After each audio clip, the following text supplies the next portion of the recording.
I wanted to bring Christian Picciolini into this conversation, founder of Free Radicals Project, the nonprofit that helps people disengage from hate and violent extremism, leading neo-Nazi skinhead and far-right extremist himself in the 80s and 90s. Talk about your response Friday when you heard what happened in New Zealand and heard about the white supremacist, the white nationalist who opened fire, killing 50 Muslim worshippers. Well, Amy, this tragedy was similar to the hundreds of tragedies that have been happening since the 80s and 90s. This is not an isolated incident. This is not a fringe problem. This is a transnational terrorist alliance. You know, dating back to the late 80s and early 90s, there have always been connections to overseas white supremacist groups connected to the United States, and this is no different. But this is also another example of how words matter, especially words from a president, because this is now the third or fourth time, just in a matter of months, where violence has occurred or almost occurred because of words that the president said. What's happened now is the internet has created a platform where propaganda and conspiracy theories are being spread to the farthest reaches of the internet, and it's reaching some of our most vulnerable, marginalized, broken individuals who are unstable, but are taking these narratives and it's fulfilling them, it's empowering them to a certain degree. But the end result is always violence, it's always death. And we just saw another example of that in Christchurch, and I suspect it's not going to be the last one we see. I wanted to go back to what President Trump said on Friday when he was holding his, what he called veto ceremony around defying Congress's wishes, Republicans and Democratic senators and Congress members, and saying he's going to appropriate over $8 billion to build a wall on the border. And a reporter shouted out a question to him about the increasing threat of white nationalism. We see today white nationalism as a rising threat around the world.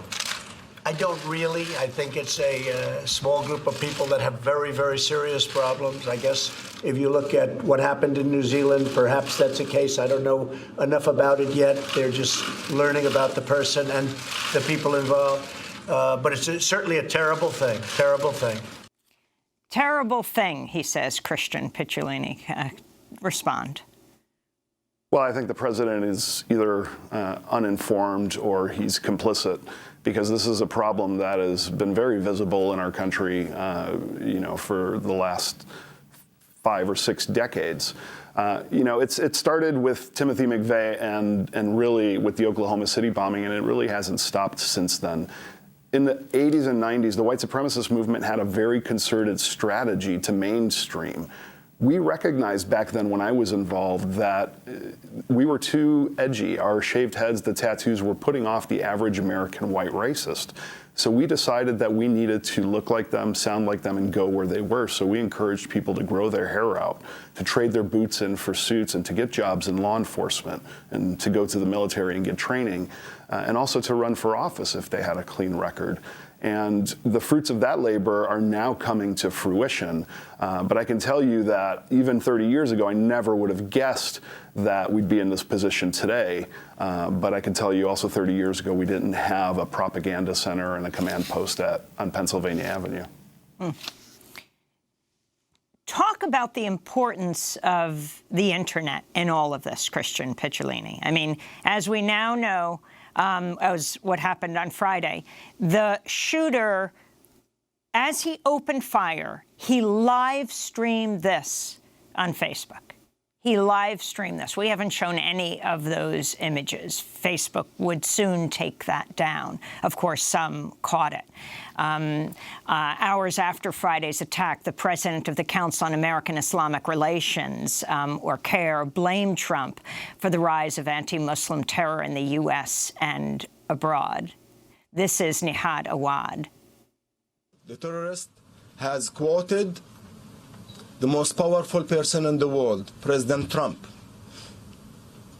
And I would like to address Mr. Trump. Mr. Trump, your words matter. Your policies matter. They impact the lives of innocent people at home and globally. And you should condemn this, not only as a hate crime, but as a white supremacist terrorist attack. And you need to assure all of us, Muslims, blacks, Jews, immigrants, that we are protected and you will not tolerate any physical violence against us because we are immigrants or we are minority. During your presidency and during your election campaign, Islamophobia took a sharp rise, and attacks on innocent Muslims, innocent immigrants, and mosques have skyrocketed. We hold you responsible for this growing anti-Muslim sentiment in the country and in Europe.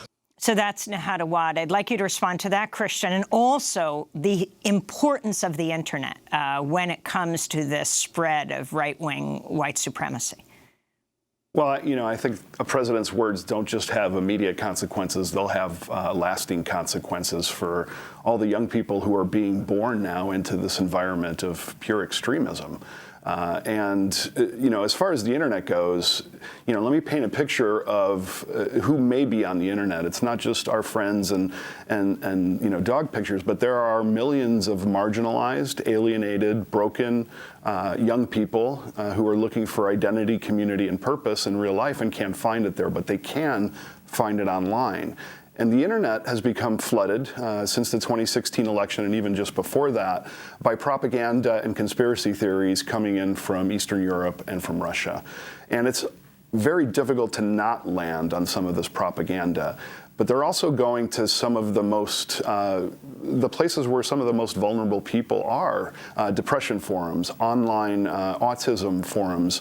They're talking to our children over headsets when they're playing multiplayer gaming, and they're trying to recruit them with these narratives that are mimicking what the president is saying. And because there are so many people online who are not able to potentially establish those relationships in real life, they can build whatever identity, community, and purpose they want. And the narratives are being given to them. And this has become the fastest growing underground social movement that I've ever seen in my life. What do you mean online autism forums? So discussion forums where people are discussing, you know, living with autism, or even Facebook groups. But it doesn't stop there. They're going to where vulnerable people go to find help, to talk to other people, or even where, you know, young people might go where they're looking for that sense of identity, community, and purpose. This is really no different than what I used to do 30 years ago, when I used to look for vulnerable people outside of arcades or outside of punk rock concerts or skate parks.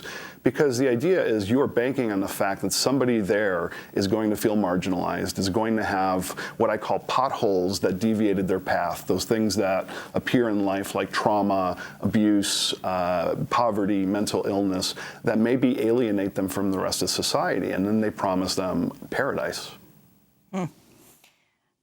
I wanted to go to the Australian lawmaker who's been publicly shamed for his comments following Friday's massacre, in which he said immigration is to blame for the terrorist attack. Queensland Senator Fraser Anning said the real cause of bloodshed on New Zealand's streets today is the immigration program, which allowed Muslim fanatics to migrate to New Zealand in the first place. On Saturday, while Anning was addressing reporters in Melbourne, Australia, 17-year-old William Connolly stood behind him and cracked a raw egg on the back of his head. The far-right politician immediately swung around and punched the teenager in the face. He then attacked the teenager again before the two were forcibly separated. A group of men then tackled Connolly to the ground and placed him in a chokehold. Connolly was briefly arrested before being released without charge. The Australian Prime Minister, Scott Morrison, has sided with the teenager, condemning Anning's comments and saying the lawmaker should be charged for assaulting Connolly. Let me ask Khaled Beydoun your response. Yeah, you know, first the rhetoric of Anning, Senator Anning's, were, you know, pretty much echoing what President Trump has been saying for a long time. One additional point I want to make, besides rhetoric and words from politicians, it's important to also focus on how policies, right? We have a standing Muslim ban in the United States, which has been upheld by the Supreme Court, which echoes what President Trump is saying, but then emboldens what individual, private terrorists like the one in New Zealand go on and do. So there's policy and there's also rhetoric. But I think that we all, sort of champion what Connolly did. I think that he, demonstrated the kind of frustration that individuals had intellectually with the kind of rhetoric politicians are making against immigrants. And I'm happy that the Prime Minister of Australia sided with the kid, condemning that rhetoric, especially after the massacre. For a senator to say that after a massacre is just egregious. I wanted now to go to Mick Mulvaney. This was truly an astounding moment. The acting chief of staff of President Trump, who was speaking on Fox News. This is the chief of staff of the President of the United States, who found it necessary to say this. The president is not a white supremacist. I'm not sure how many times we have to say that. The president is not a white supremacist. I'm not sure how many times we have to say that, he said.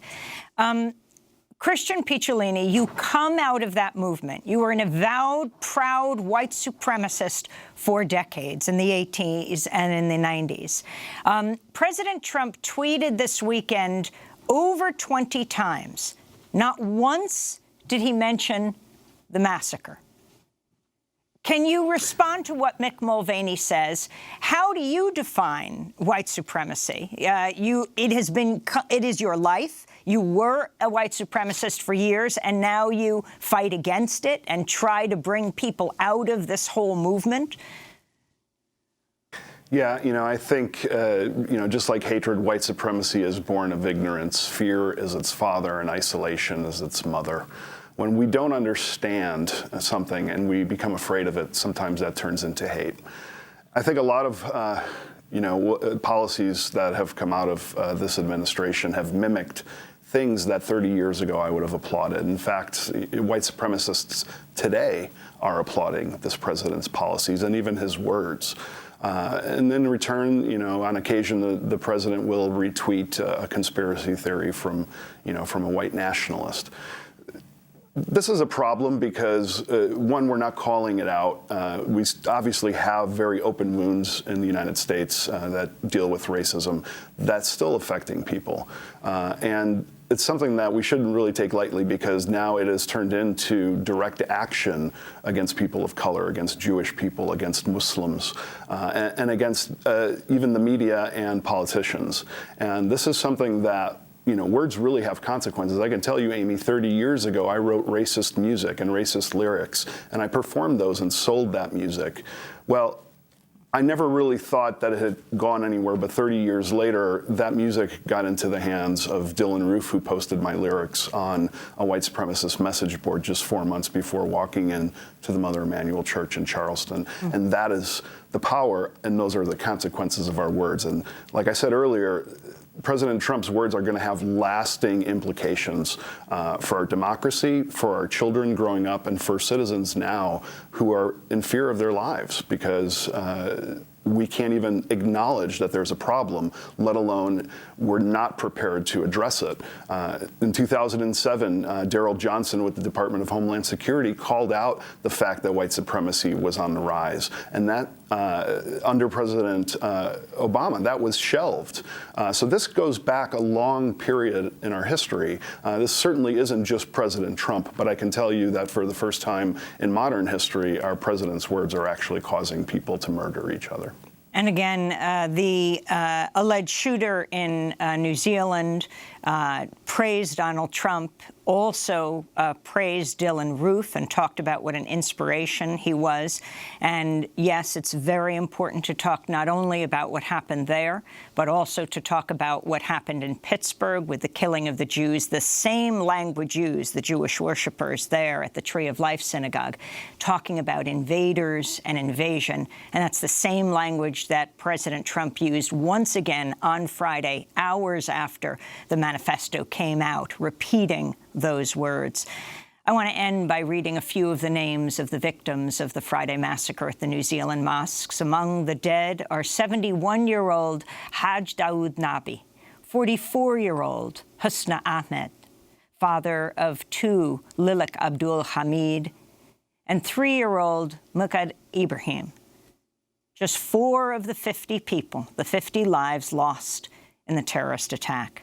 The Muslim community in New Zealand and millions of people around the world are mourning their deaths. I want to thank Khaled Beydoun, law professor at University of Arkansas, author of American Islamophobia, Understanding the Roots and Rise of Fear, and Christian Picciolini, founder of Free Radicals Project, was a white supremacist himself in the 80s and 90s, and has written a number of books on this issue, among them White American Youth, My Descent into America's Most Violent Hate Movement and How I Got Out. When we come back, young people take to the streets around the world to demand change around climate change. Stay with us.